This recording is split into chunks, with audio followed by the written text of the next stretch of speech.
그리스도는 곧 진리, 길, 생명이십니다.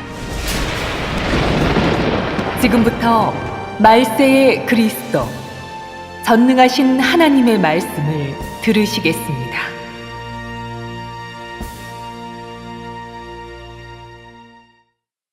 하나님의 역사, 하나님의 성품과 하나님 자신.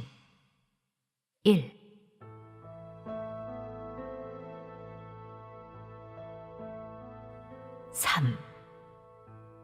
하나님이 무지개를 사람과 언약을 세운 증거로 삼음.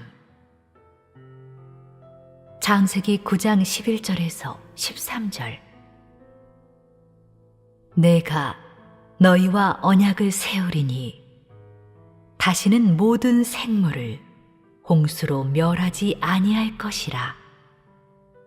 땅을 멸할 홍수가 다시 있지 아니하리라. 하나님이 이르시되 내가 나와 너희와 및 너희와 함께하는 모든 생물 사이에 대대로 영원히 세우는 언약의 증거는 이것이니라. 내가 내 무지개를 구름 속에 두었나니 이것이 나와 세상 사이의 언약의 증거니라. 계속해서 하나님이 무지개를 사람과 언약을 세운 증거로 삼은 이 부분 경문을 보자. 다수의 사람들이 모두 무지개가 무엇인지를 알고 무지개에 관한 일부 이야기도 들은 적이 있다. 성경 속의 무지개에 관한 이야기에 대해 일부 사람들은 믿고 일부 사람들은 전설로 여기며 일부 사람들은 전혀 믿지 않는다. 어떻든지 간에 무지개와 관련된 전으로 발생한 일은 다 하나님이 했던 일이자 역시 하나님이 인류를 경영하는 과정에서 일어난 일이다. 이런 일은 성경에 그대로 기록되어 있다. 비록 이런 기록 중에는 하나님의 그때 심정이 어떠했는지 알려지지 않았고 하나님이 이런 말씀을 한 용의도 알려지지 않았으며 더욱이 하나님이 이런 말씀을 할 때 하나님의 느낌이 어떠했는지를 느낄 수 있는 사람도 없지만 하나님이 이 일을 한 전후의 마음은 구절구절마다 유로되어 있는데 하나님 말씀의 이 한 글자 한 구절을 통해 하나님의 그때 마음이 모두 생생하게 표현된 듯하다.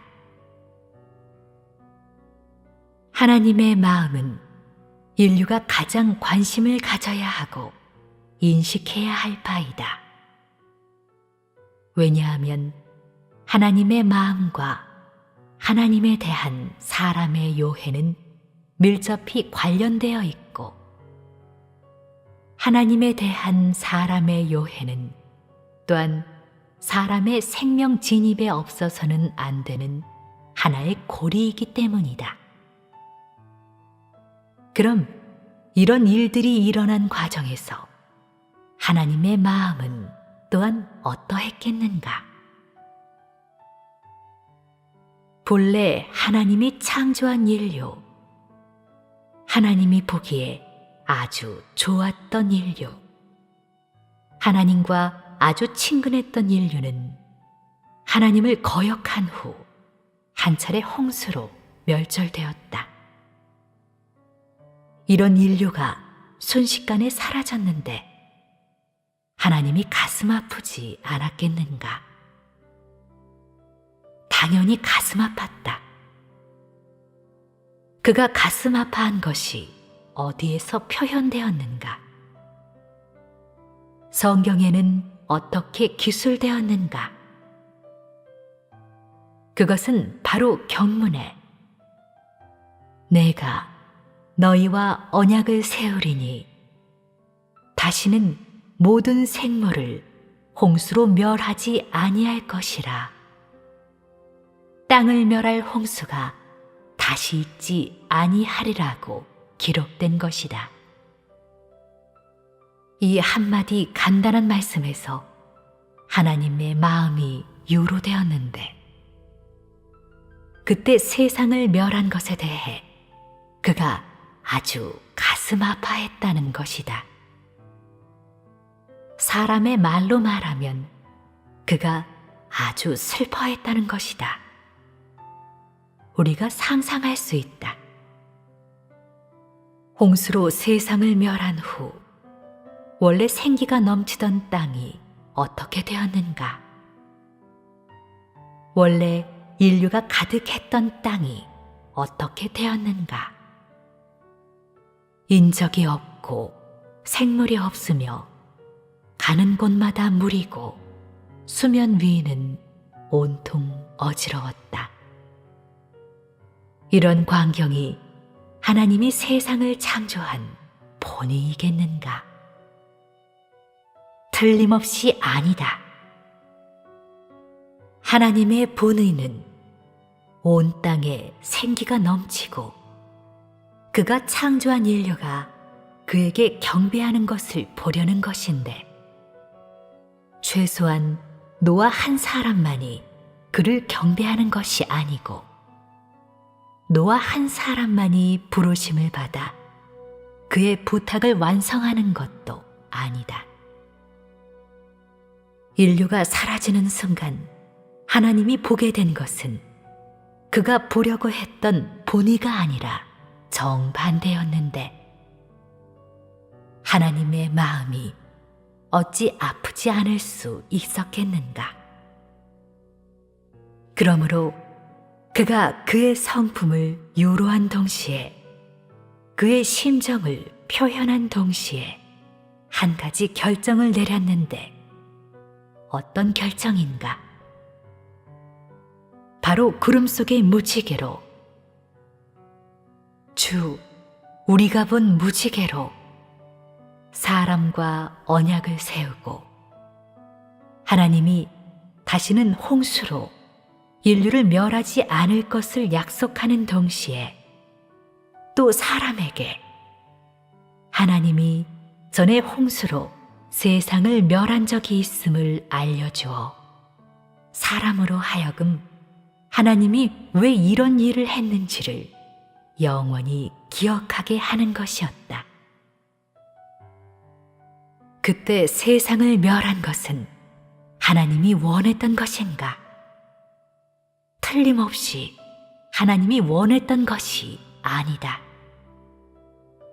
세상을 멸한 후의 지상의 참상을 우리는 비록 대략 상상할 수는 있지만, 그 당시 하나님이 본 그 광경이 어떠했는지는 전혀 상상할 수 없다. 가히 말해서 지금의 사람이든 아니면 그 당시의 사람이든 아무도 하나님이 그 모습을 보았을 때, 하나님이 홍수로 멸한 후의 세상을 보았을 때 하나님의 마음이 어떠했는지를 상상할 수도 느낄 수도 없다. 인류의 패역이 하나님으로 하여금 이렇게 하지 않을 수가 없게 하였고, 하나님의 마음은 그때 홍수로 세상을 멸한 것 때문에 상처를 받았는데, 이 사실은 아무도 이해할 수 없는 것이자 역시 아무도 느낄 수 없는 것이다. 그러므로 하나님이 사람과 언약을 세우고, 즉 서약하여 사람에게 하나님이 전에 이런 일을 한 적이 있음을 기억하라고 알려주었고, 하나님이 이후에 영원토록 다시는 이런 방식으로 세상을 멸하지 않는다고 알려주었다. 이 언약에서 우리는 하나님의 마음을 보게 되고, 하나님이 이 인류를 멸할 때 하나님의 마음이 슬펐음을 보게 된다. 사람의 언어로 말하자면 하나님이 인류를 멸할 때와 인류가 사라지는 것을 보았을 때 하나님의 마음은 눈물을 흘리고 피를 흘리고 있었다. 이 말은 표현할 만큼 다 한 것이 아닌가. 비록 이런 언어는 인류가 사람의 감정 방면을 묘사하는 언어라고 하지만 사람의 언어가 너무 결핍해 이런 언어로 하나님의 마음과 하나님의 느낌을 형용해도 내가 보기에는 잘못된 것도 아니고 지나치지도 않다. 최소한 너희에게 당시의 하나님 심정이 어떠했는지를 매우 구체적으로, 매우 적절하게 알게 한다. 너희가 다시 무지개를 볼 때는 무엇을 생각할 수 있는가?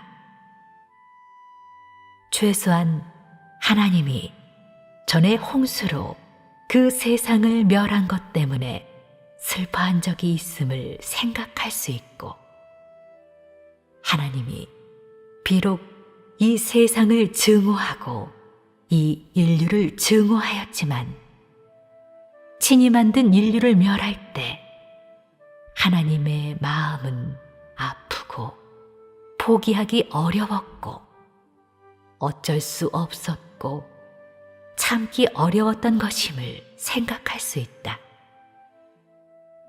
그가 유일하게 위로를 얻을 만했던 것은 바로 노아 일가 엿업 식구였는데, 노아의 협력으로 그가 만유를 창조한 심혈과 대가가 그나마 헛되지 않게 되었다.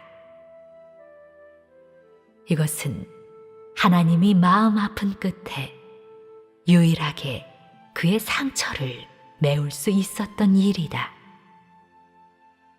그 후로 하나님은 인류에 대한 기대를 전부 노아 가족에게 두었고, 그들이 하나님의 저주 아래에서 사는 것이 아니라 하나님의 축복 아래에서 살 수 있기를 바랐으며,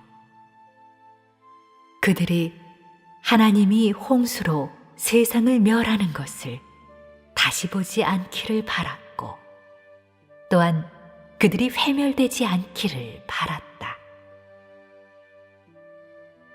여기서 우리는 마땅히 하나님 성품의 어떤 부분을 요해해야 하는가? 하나님이 인류를 증오하는 것은 인류가 하나님과 적이 되었기 때문이다. 그러나 하나님의 마음속에서 인류에 대한 돌봄과 걱정과 긍휼은 시종 변하지 않았다. 설사 그가 인류를 멸했다 해도 그의 이 마음은 여전히 변하지 않은 것이다.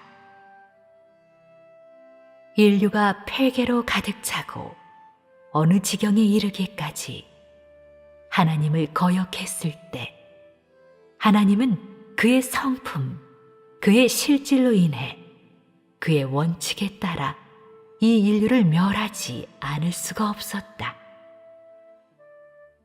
하지만 하나님의 실질로 인해 그는 여전히 인류를 불쌍히 여겼고, 심지어 각종 방식으로 인류를 만회하여 계속 생존하게 하려고 하였다.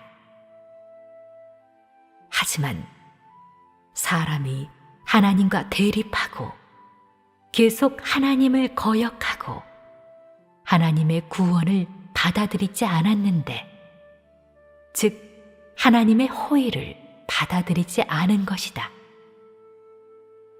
하나님이 어떻게 부르든지 어떻게 깨우쳐 주든지 하나님이 어떻게 공급하고 도와주든지 어떻게 관용하든지 사람은 이해하지 못했고 호의를 받아들이지 않았으며 상대하지도 않았다. 하나님은 상심한 끝에 여전히 사람에게 최대한도의 관용을 베풀어 주는 것을 잊지 않았고 사람이 되돌아오기를 기다렸다. 극한에 달하기까지 기다린 후에 그는 조금도 주저하지 않고 그 자신이 해야 할 것을 한다. 즉, 하나님이 인류를 멸하려고 계획해서부터 인류를 멸하는 사역을 정식으로 시작하기까지는 한동안의 기한이 있고 하나의 과정이 있는 것인데 이 과정은 인류의 되돌아옴을 위해 있는 것이고 하나님이 사람에게 남겨준 마지막 기회이다. 그러므로 인류를 멸하기 전 그 기간에 하나님이 무엇을 하였는가? 하나님은 일깨워주고 권면해주는 많은 사역을 하였다. 하나님의 마음이 얼마나 아프든지 얼마나 슬프든지 그가 인류 몸에 한 것은 다 끊임없이 걱정하고 돌보며 긍휼을 널리 베푼 것이다. 그러면 여기에서 우리는 무엇을 보았는가?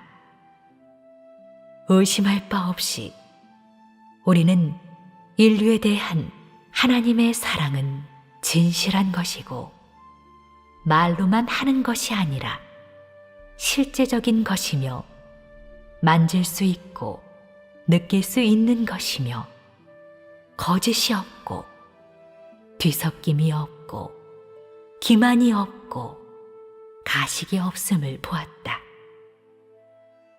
하나님은 여태껏 그 어떤 기만의 수단으로 또는 가상을 만들어 인류에게 그가 사랑스러운 분임을 보게 한 적이 없었고 하나님은 여태껏 거짓 증거를 하여 사람에게 그의 사랑스러움을 보여줌으로써 그 자신의 사랑스러움과 거룩함을 자랑한 적이 없었다.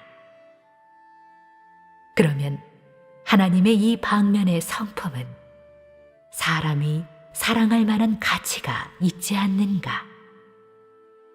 사람이 경배할 만한 가치가 있지 않는가? 사람이 소중히 여길 만한 가치가 있지 않는가? 지금 여기까지 말하고 보니 나는 너희에게 묻고 싶다.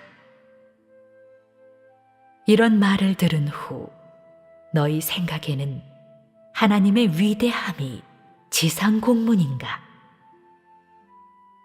하나님의 사랑스러움이 한마디 공론인가?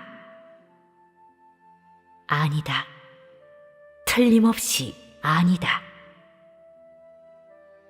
하나님의 지고지상함, 하나님의 위대함, 하나님의 거룩함, 하나님의 관용, 하나님의 사랑 등등 하나님의 이런 모든 성품과 실질의 세부적인 것도 다 하나님의 매 차례 역사 중에서 구체화되었고 인류에 대한 하나님의 뜻 가운데서 체현되었으며 또한 각 사람의 몸에서 구체화되었고 각 사람의 몸에서 체현되었다. 네가 전에 느꼈든지 느끼지 못했든지 하나님은 세심하게 각 사람에 대해 관심을 갖고 있다. 진실한 마음으로써 그의 지혜로서 각종 방식으로서 각 사람의 마음을 따뜻하게 해주고 각 사람의 영을 일깨워준다. 이런 사실은 의심할 바 없다. 이 자리에 있는 이 사람들이 얼마나 되든지 각 사람마다 하나님의 관용과 인내, 하나님의 사랑스러움에 대해 서로 다른 경력과 서로 다른 느낌이 있다.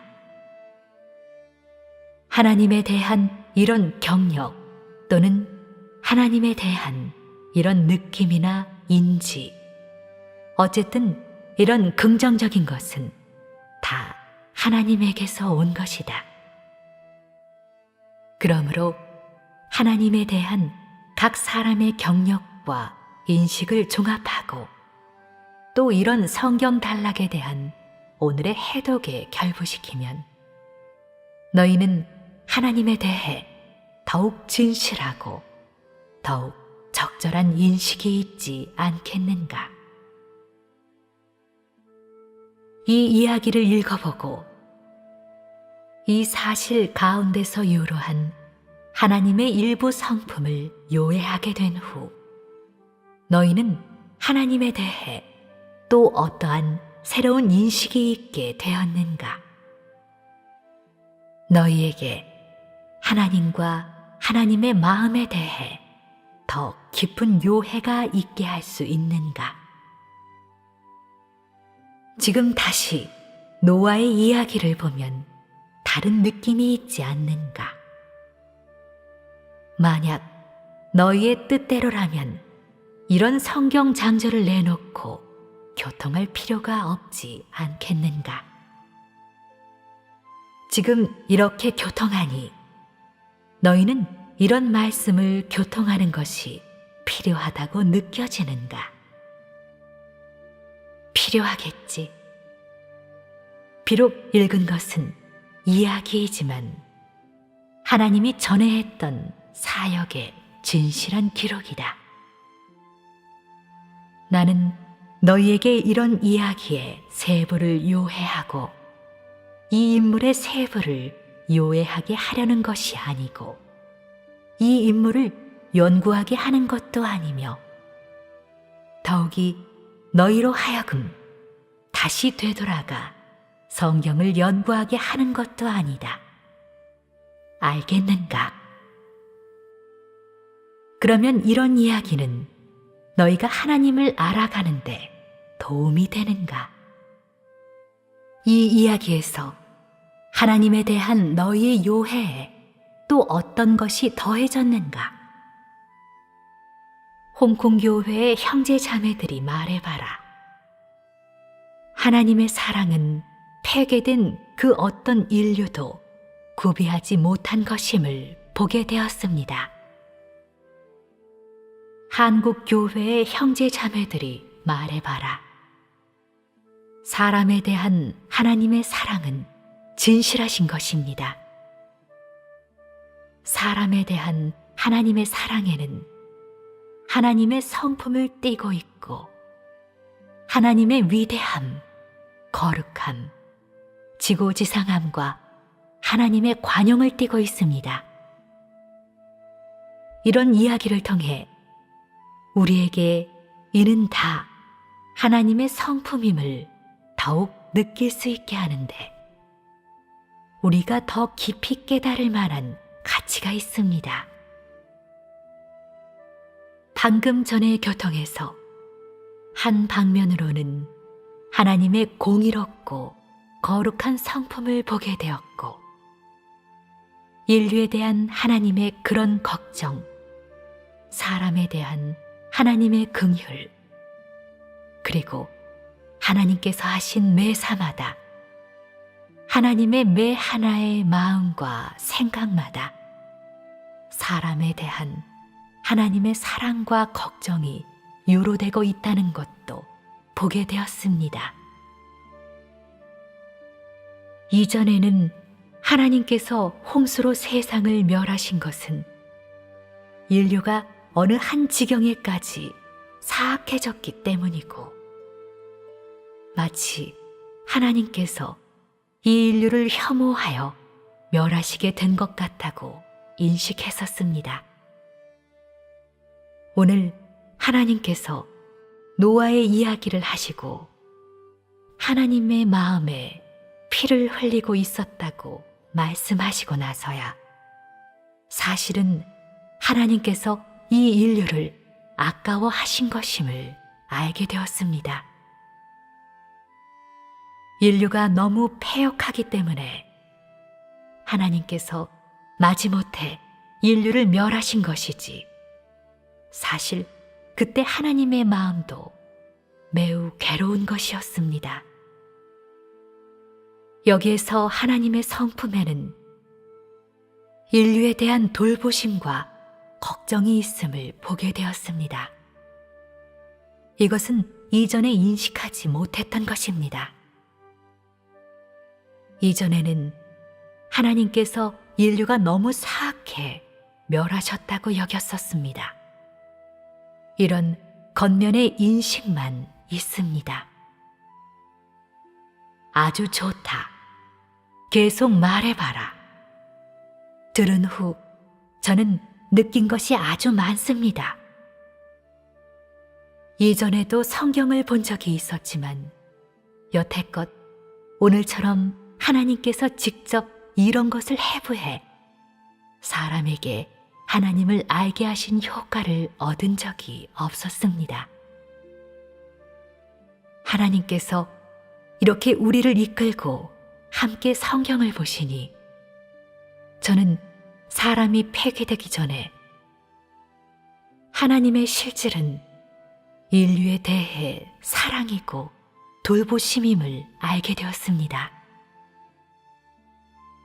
인류가 폐기된 후 오늘의 말세에 이르기까지 비록 하나님께서 공의로운 성품을 지니고 계시지만 하나님의 사랑과 보살핌은 변하지 않았습니다. 하나님의 사랑은 창세부터 지금까지 사람의 폐괴 여부에 관계없이 이 실질이 영원 불변하다는 것을 알았습니다. 저는 오늘 하나님의 실질은 시간과 역사 지점의 변화로 인해 변할 리가 없음을 알게 되었고, 하나님께서 창세하시든 아니면 인류가 폐괴된 후 이 세상을 멸하시든 하나님께서 하신 매사마다 그 의가 있고 그분의 성품이 그 중에 있다는 것도 알게 되었습니다.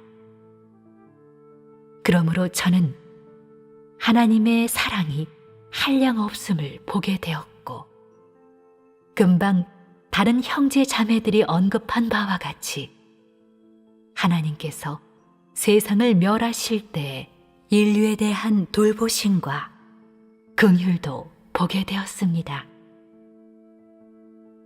이런 것은 확실히 이전에 인식하지 못했던 것입니다. 오늘 들은 후 하나님이 참으로 미쁘시고 참으로 신뢰할 수 있고 의지할 수 있고 또 확실히 존재하신다는 것을 느끼게 되었고, 마음속으로 하나님의 성품과 사랑이 이렇게 실제적임을 진실로 느낄 수 있었습니다. 이것은 오늘 들은 후에 저의 느낌입니다. 아주 좋다. 보아하니 너희들 모두 마음속에 새기면서 들었구나. 모든 성경 장절, 우리가 오늘 교통한 것을 포함한 이 모든 성경 이야기 중에서 너희는 한 가지 사실에 주의를 기울였는가? 하나님이 전에 자신의 언어로 자신의 마음을 나타내고 인류에 대한 자신의 사랑과 돌봄을 나타낸 적이 있었는가? 인류에 대해 얼마나 걱정하는지, 얼마나 사랑하는지를 직설적인 언어로 표현한 이런 기록이 있었는가? 없었다. 그렇지? 너희 중에 많은 사람들이 성경이나 성경 이외의 서적을 읽어보았는데 이런 말씀을 본 사람이 있는가? 답은 확실한 것이다. 없다. 성경의 기록 중에 하나님의 말씀이나 하나님의 역사를 포함한 실제 기록 중에 하나님이 한 시대 또는 한 시기에 그 자신의 방식으로서 자신의 심리를 설명한 적이 없고 인류에 대한 자신의 사랑과 보살핌을 표현한 적이 없으며 하나님이 말씀으로써 또는 어떤 방식의 행위로서 자신의 심리와 느낌을 설명한 적이 없다. 이것은 사실이 아닌가? 왜 이렇게 말하겠는가? 왜 이 일을 언급하겠는가? 왜냐하면 여기에도 하나님의 사랑스러움과 하나님의 성품이 있기 때문이다. 하나님이 인류를 창조하고 나서 인류가 폐기된 후이든지 아니면 인류가 그를 따를 수 있든지 그는 인류를 그의 지친으로 삼았다.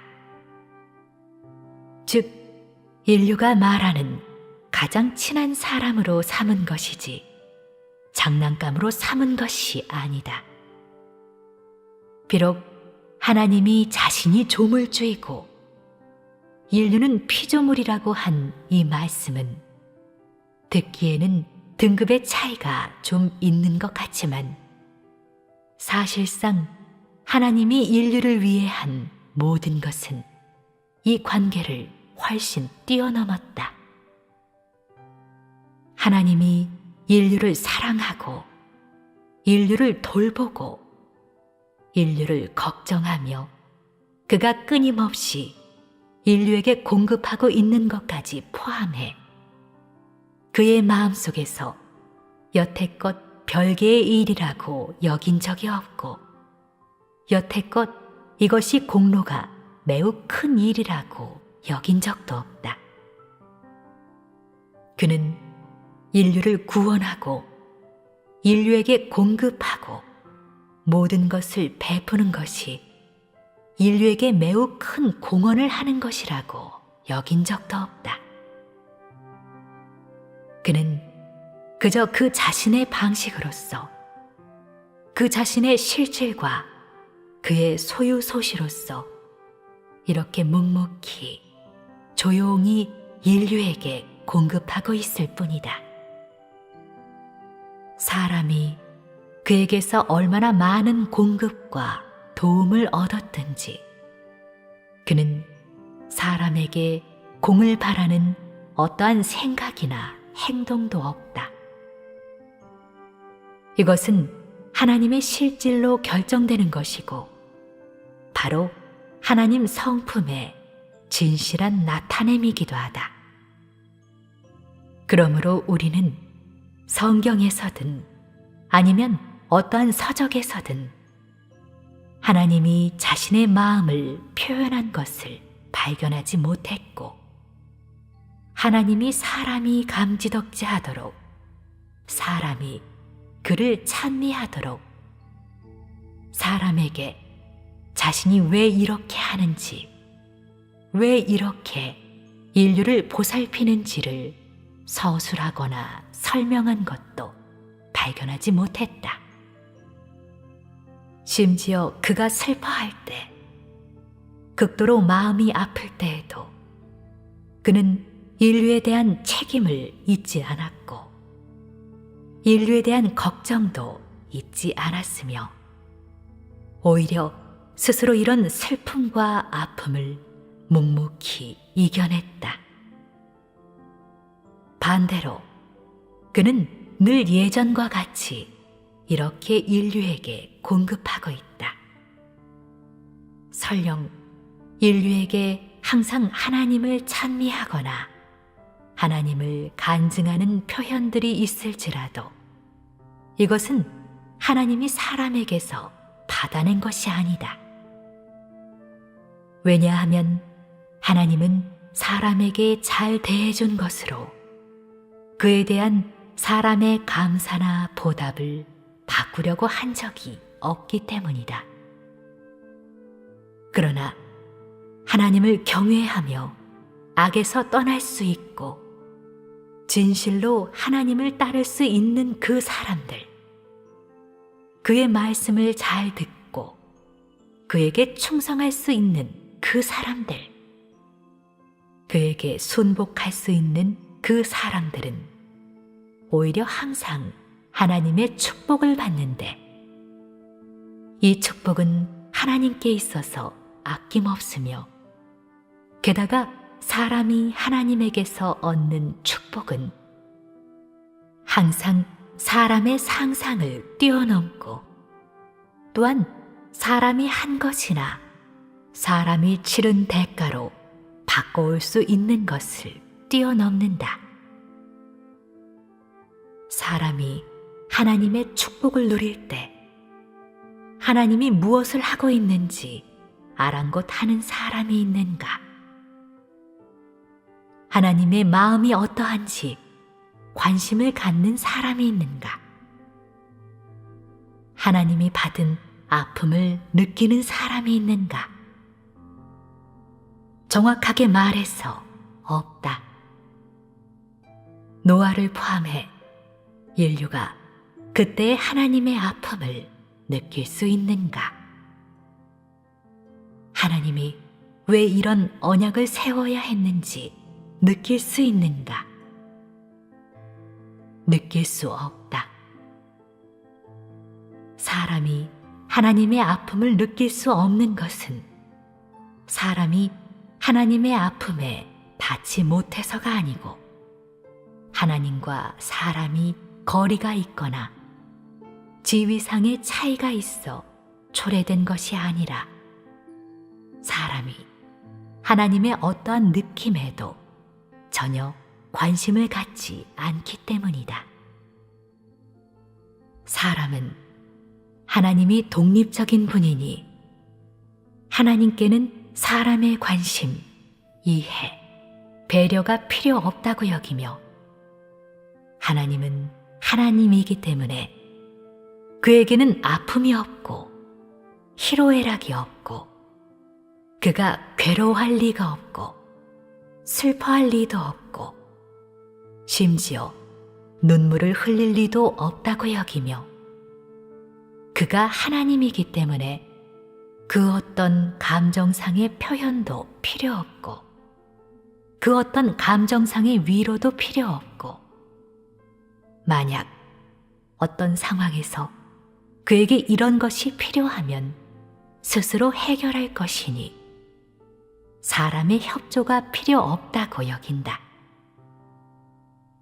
반대로 연약하고 유약한 사람에게는 하나님의 위로, 공급, 격려가 필요하고 심지어 언제 어디서나 정서상의 위로가 필요하다고 여긴다.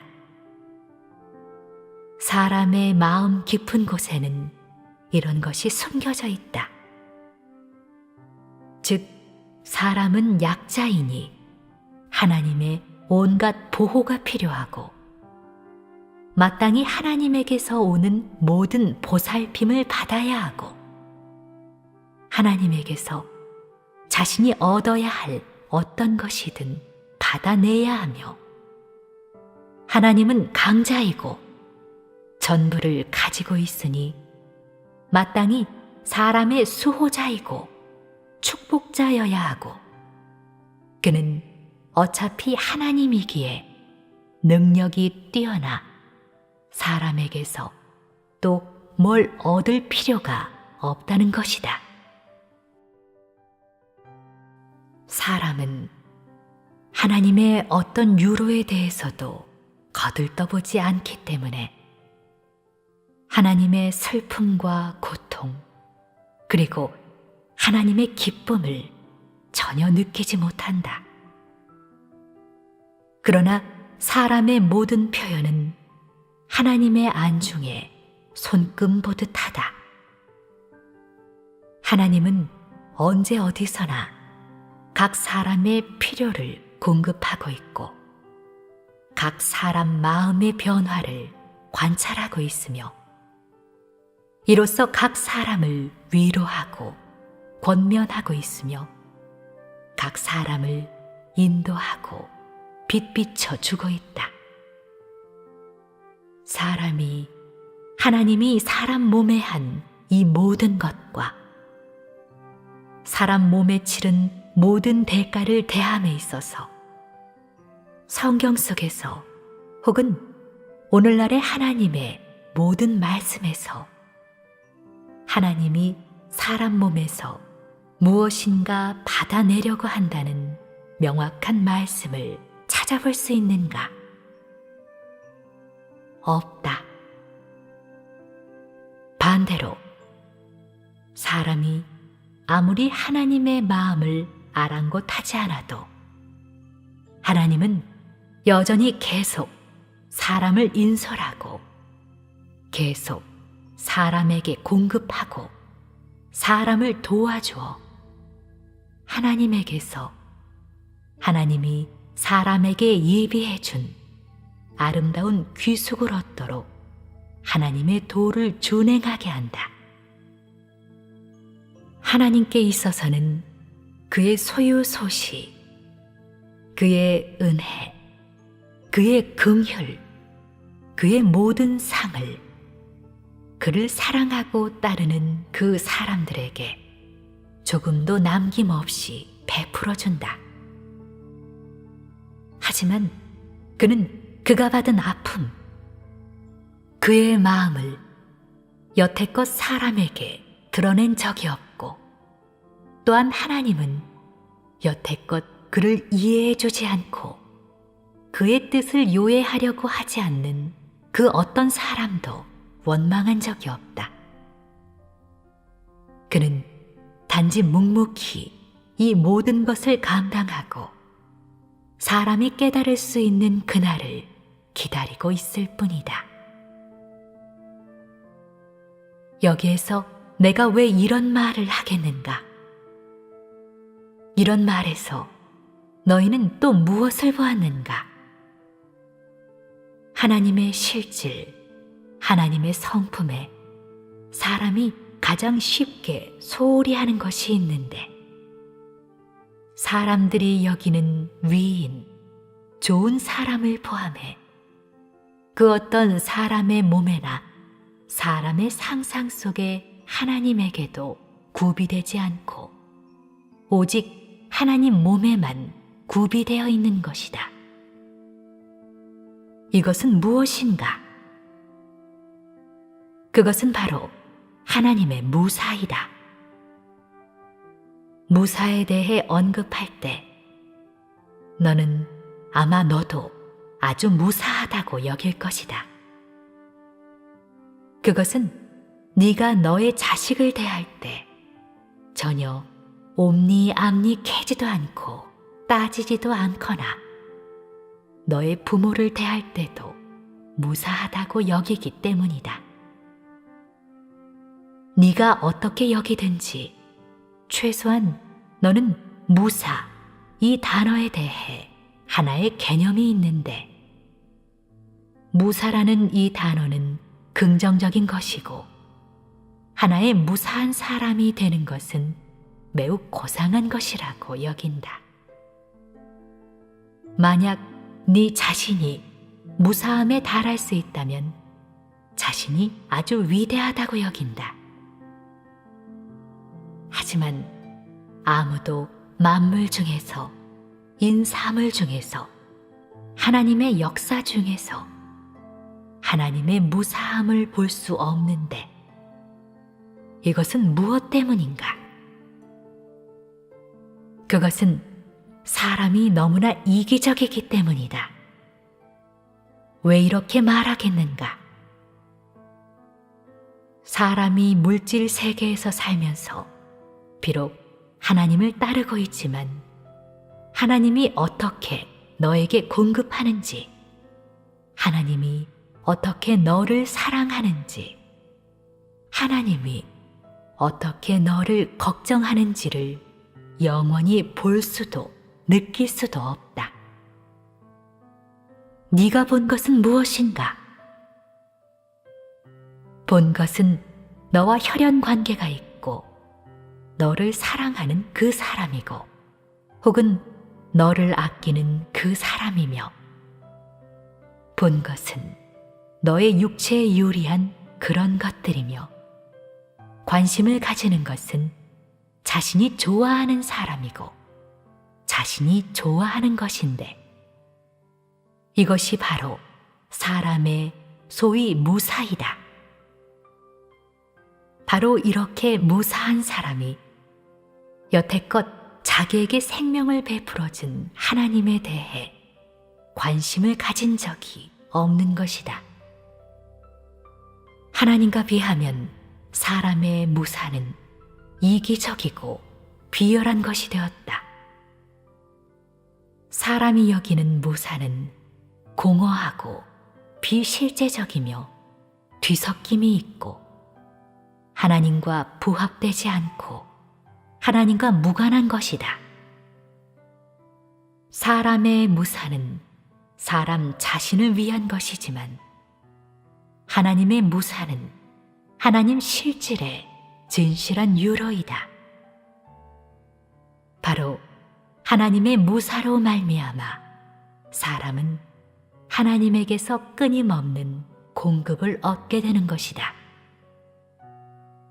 너희는 오늘 내가 말한 이 화제에 대해 느낌이 그리 깊지 않고 그저 고개를 끄덕이며 인정할 뿐일 수도 있다.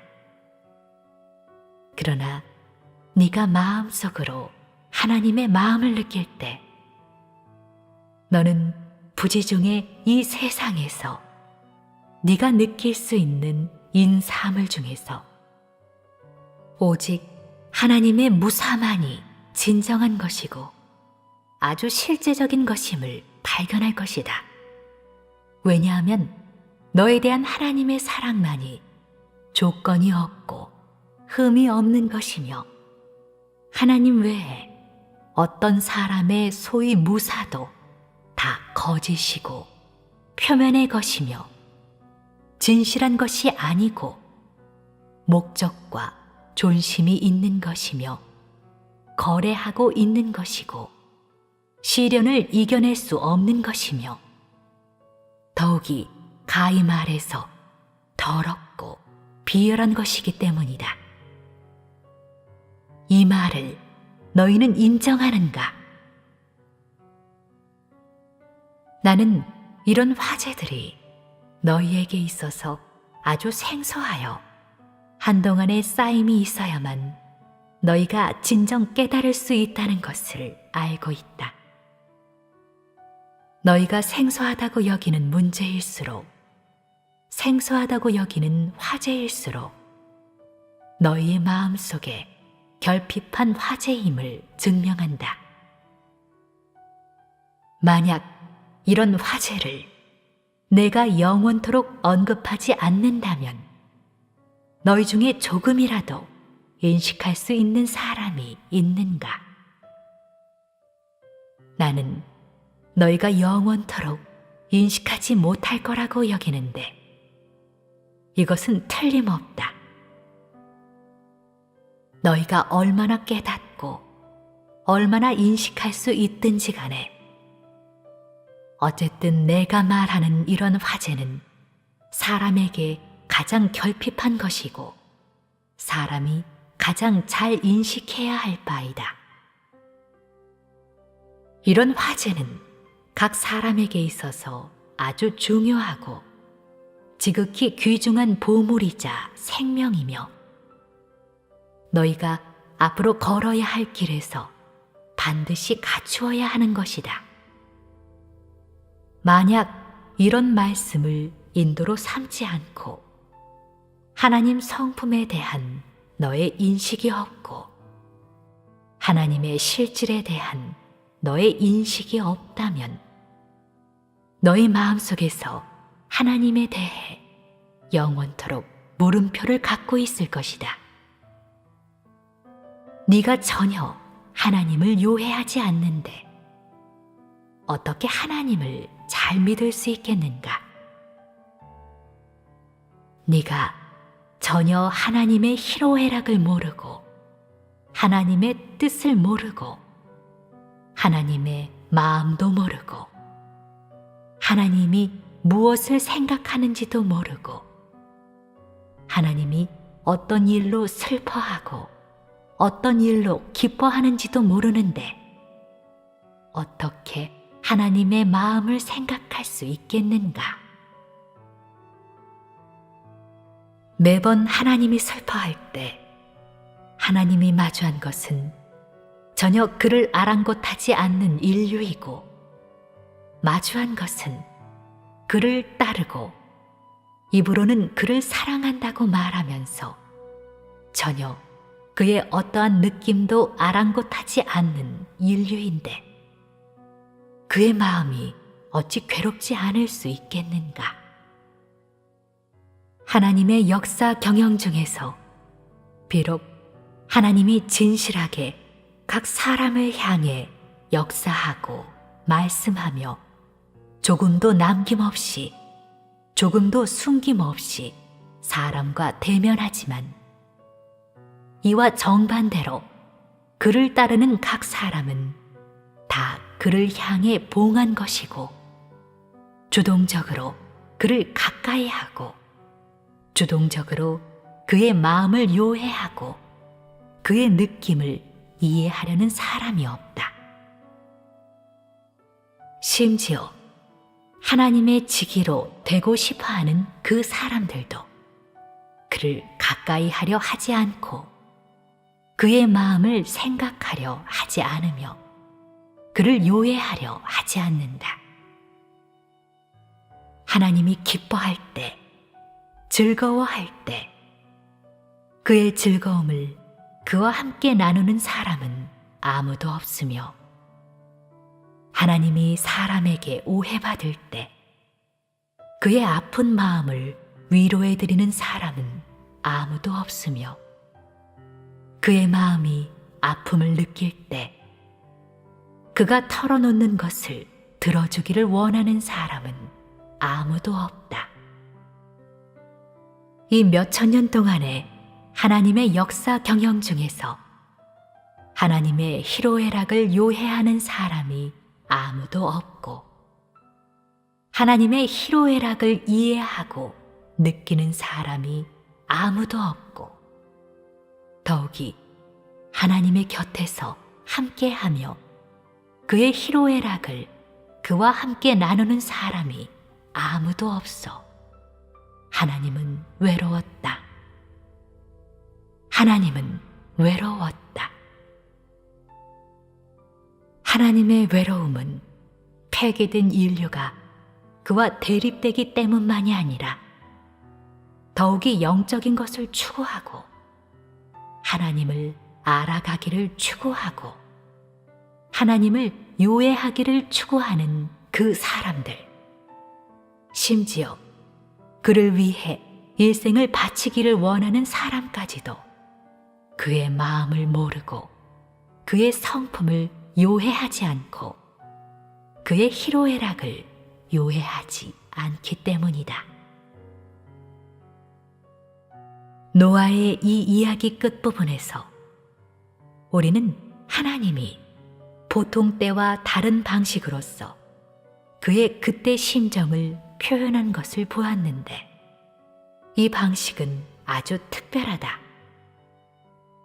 즉, 하나님이 사람과 언약을 세운 것인데 이 방식으로서 하나님이 홍수로 세상을 멸한 것이 거기서 일단락을 지었음을 선고한 것이다. 겉으로 보기에 언약을 세운 이 일은 아주 평범한 일인데 단지 양측 이익을 지키는 목적을 이루도록 문자의 방식으로서 양측을 제약하여 일을 처리하며 규정을 어기지 않게 하는 것에 불과하다. 형식상에서 말하면 아주 평범한 일이지만 하나님이 이 일을 한 출발점이나 의미상에서 말하면 하나님 성품이자 하나님 마음의 진실한 유로이다. 만약 네가 이 말을 한쪽에 내버려 두고 거들떠보지 않는다면, 만약 내가 너희에게 일의 진상을 알려주지 않는다면 인류는 정말 영원토록 하나님의 마음을 알 수 없다. 아마 너희 상상 속에는 하나님이 언약을 세울 때 웃고 있었을 수도 있고 하나님의 표정이 엄숙했을 수도 있겠지만, 사람의 상상 속에 하나님이 어떤 가장 평범한 표정이었든지 하나님의 마음과 하나님의 아픔을 볼 수 있는 사람은 없고 하나님의 외로움을 본 사람은 더욱 없다. 하나님으로 하여금 신뢰하게 하거나 하나님이 신뢰할 만하여 하나님이 그의 마음을 표현하고 그의 아픔을 토로하는 대상으로 삼을 수 있는 사람은 아무도 없다. 그러므로 하나님이 어쩔 수 없이 이런 거동을 취한 것이다. 겉으로 보면 하나님이 홀가분한 일을 하여 전의 인류와 작별을 고하고 지난 일을 끝내고 홍수로 세상을 멸한 것에 완벽한 마침표를 찍은 것 같지만, 그는 그때의 아픔을 마음 깊은 곳에 깊이 숨겨두었다. 하나님은 그가 토로할 대상으로 삼을 만한 사람이 아무도 없는 그때에 사람과 언약을 세우고 사람에게 다시는 홍수로 세상을 멸하지 않는다고 알려주었으며, 무지개가 나타날 때 사람에게 전에 이런 일이 일어났음을 일러주고 사람에게 악한 일을 하지 말라고 경고하였다. 하나님이 이토록 고통스러운 상황에서도 사람을 잊지 않고 여전히 그토록 사람을 걱정하였는데, 이것은 하나님의 사랑과 무사가 아닌가? 그러나 사람은 고통스러울 때 무엇을 생각하는가? 이때가 사람에게 하나님이 가장 필요할 때가 아닌가? 이때면 사람은 늘 하나님을 끌어와서 하나님께 위로해달라고 한다. 어느 때든지 하나님은 사람을 실망시킬 리가 없고 사람을 공경에서 나오게 하여 빛 속에서 살게 할 것이다. 설령 하나님이 이토록 사람에게 공급하고 있을지라도 사람의 마음속에서 하나님은 단지 사람의 진정제 플라시보에 불과하다. 하나님이 괴로울 때, 하나님의 마음에 상처를 입었을 때, 한 피조물이나 그 어떤 사람에게 그를 동반하라고 하고 그를 위로하라고 하는 것은 하나님께 있어서 의심할 바 없이 한 가지 지나친 바람이다. 사람이 여태껏 하나님의 느낌을 아랑곳하지 않았기 때문에 그는 여태껏 누군가 그를 위로할 수 있기를 요구하거나 지나치게 바란 적도 없었다. 그는 그저 그의 방식으로 자신의 심정을 표현할 뿐이다.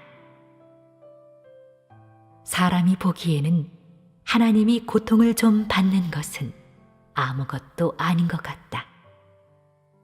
하지만 네가 진정 하나님을 요해하려고 할 때, 네가 진정 매 한 가지 일을 하는 하나님의 고심을 느낄 수 있을 때에야 하나님의 위대함을 느낄 수 있고 하나님의 무사함을 느낄 수 있다. 하나님이 비록 무지개로 사랑과 언약을 세웠지만 왜 이렇게 해야 했는지, 왜 언약을 세워야 했는지를 여태껏 그 누구에게도 알려준 적이 없었다. 즉, 그의 진실한 마음을 누구에게도 알려준 적이 없었다. 왜냐하면 친히 만든 인류에 대한 하나님의 사랑이 도대체 얼마나 깊은지 이해할 수 있는 사람이 하나도 없고, 인류를 멸할 때의 그의 마음이 도대체 얼마나 아팠는지 느낄 수 있는 사람도 없기 때문이다. 그러므로 설사 그가 사람에게 그의 느낌을 알려줄지라도 사람은 이 신임을 받아들이지 못한다. 괴로움 끝에 그는 여전히 그의 다음 단계 사역을 계속하고 있다.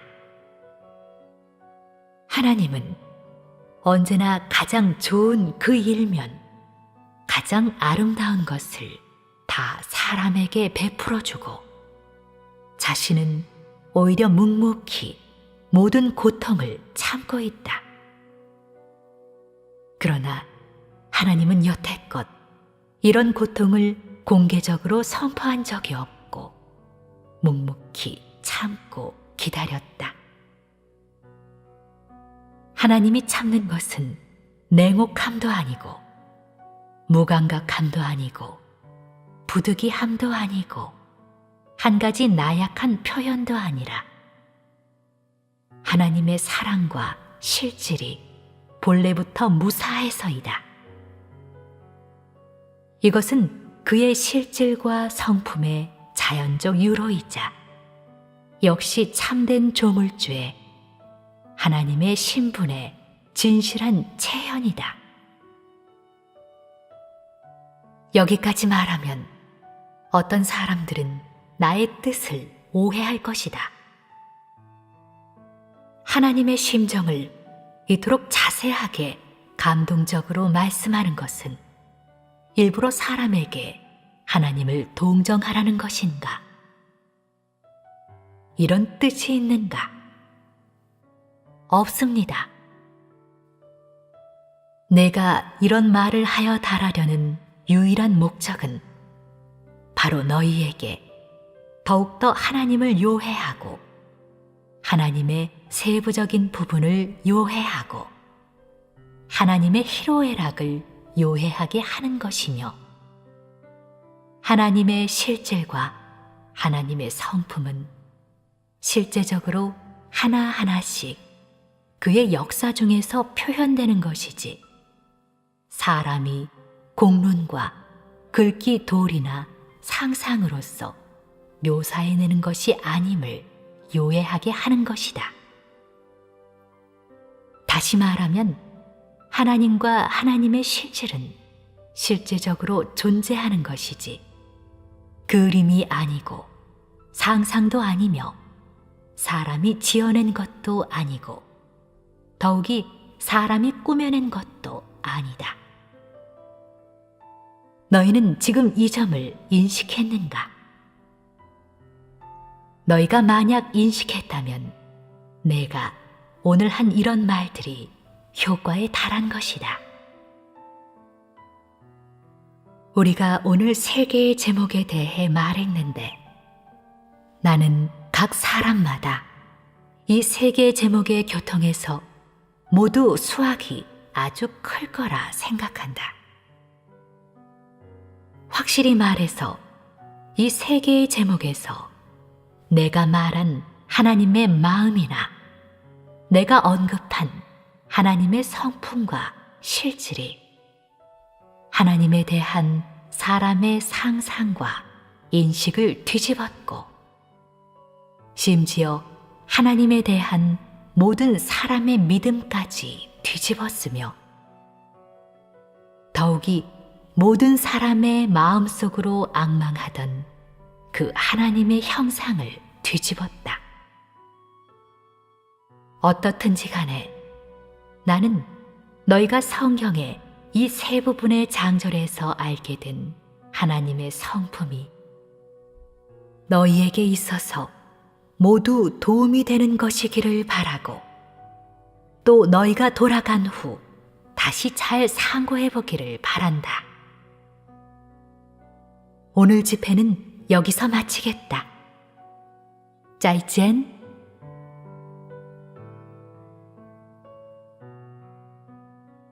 이 일어난 과정에서 하나님의 마음은 또한 어떠했겠는가?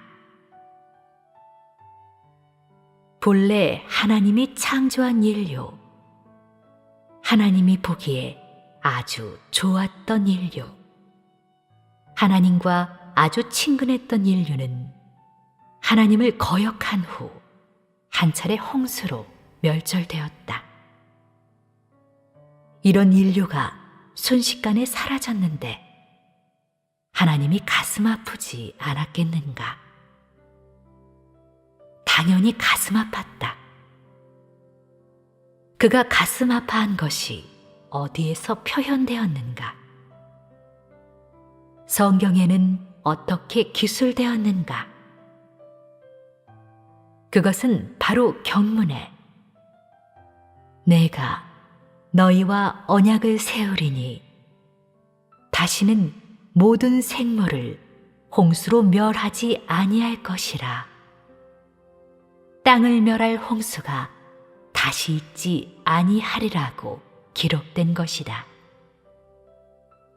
이 한마디 간단한 말씀에서 하나님의 마음이 유로되었는데, 그때 세상을 멸한 것에 대해 그가 아주 가슴 아파했다는 것이다. 사람의 말로 말하면 그가 아주 슬퍼했다는 것이다. 우리가 상상할 수 있다. 홍수로 세상을 멸한 후 원래 생기가 넘치던 땅이 어떻게 되었는가? 원래 인류가 가득했던 땅이 어떻게 되었는가?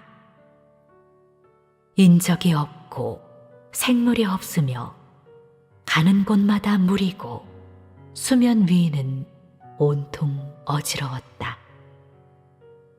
이런 광경이 하나님이 세상을 창조한 본의이겠는가? 틀림없이 아니다.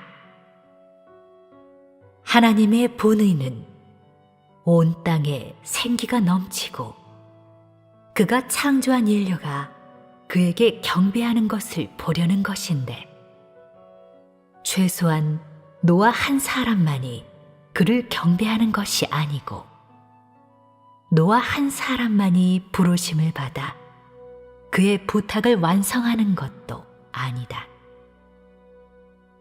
인류가 사라지는 순간 하나님이 보게 된 것은 그가 보려고 했던 본의가 아니라 정반대였는데, 하나님의 마음이 어찌 아프지 않을 수 있었겠는가? 그러므로 그가 그의 성품을 유로한 동시에 그의 심정을 표현한 동시에 한 가지 결정을 내렸는데, 어떤 결정인가? 바로 구름 속의 무지개로,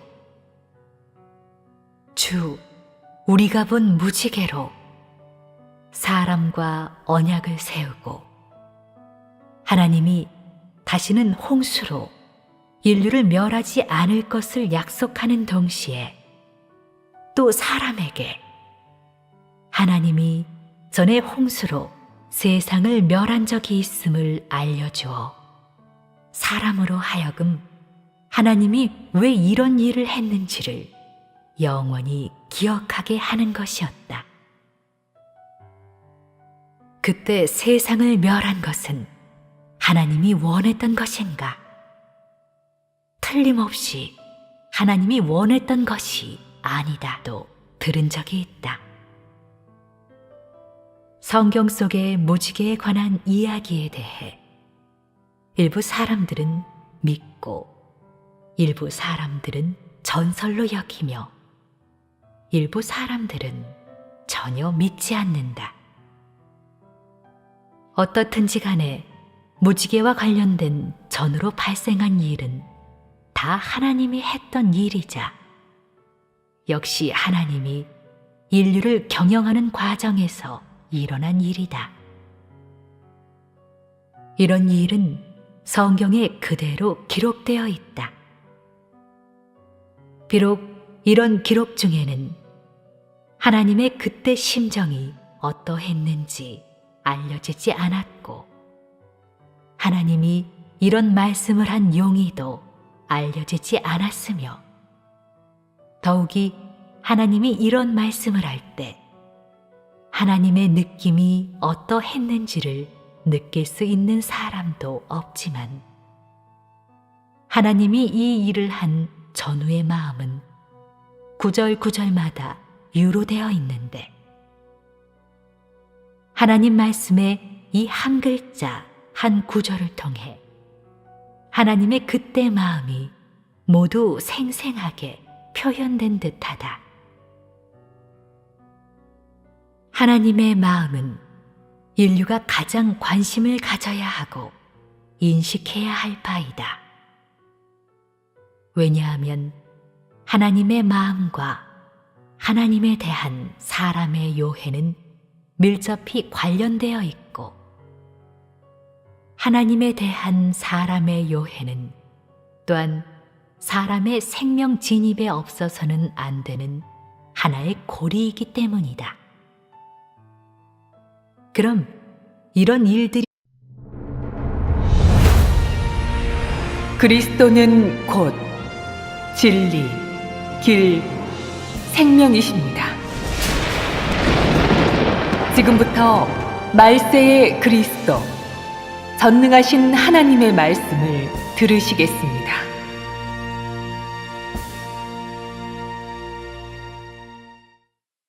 하나님의 역사, 하나님의 성품과 하나님 자신. 1.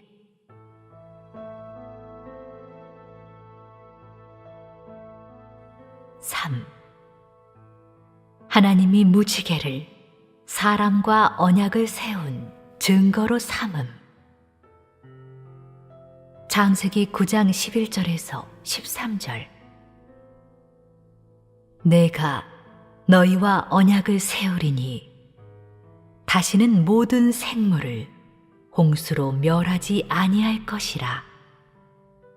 땅을 멸할 홍수가 다시 있지 아니하리라.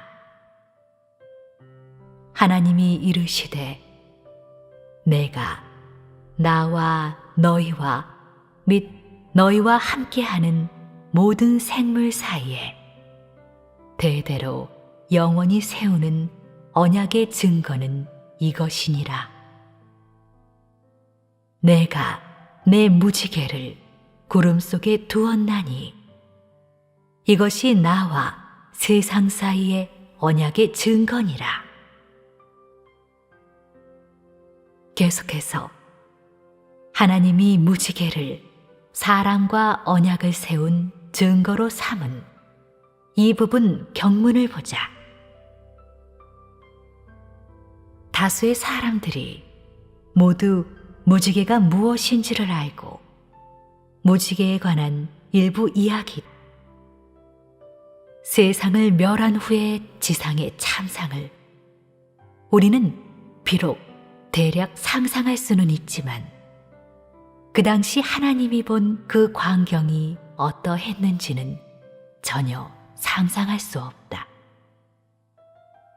가히 말해서 지금의 사람이든 아니면 그 당시의 사람이든 아무도 하나님이 그 모습을 보았을 때, 하나님이 홍수로 멸한 후의 세상을 보았을 때 하나님의 마음이 어떠했는지를 상상할 수도 느낄 수도 없다.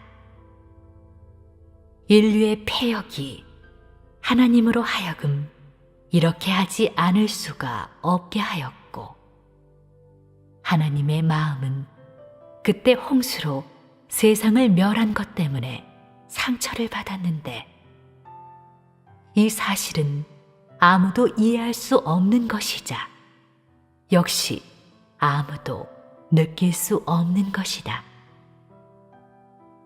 그러므로 하나님이 사람과 언약을 세우고, 즉 서약하여 사람에게 하나님이 전에 이런 일을 한 적이 있음을 기억하라고 알려주었고, 하나님이 이후에 영원토록 다시는 이런 방식으로 세상을 멸하지 않는다고 알려주었다.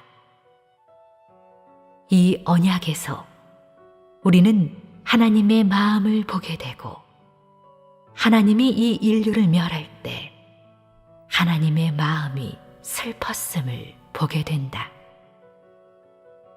사람의 언어로 말하자면 하나님이 인류를 멸할 때와 인류가 사라지는 것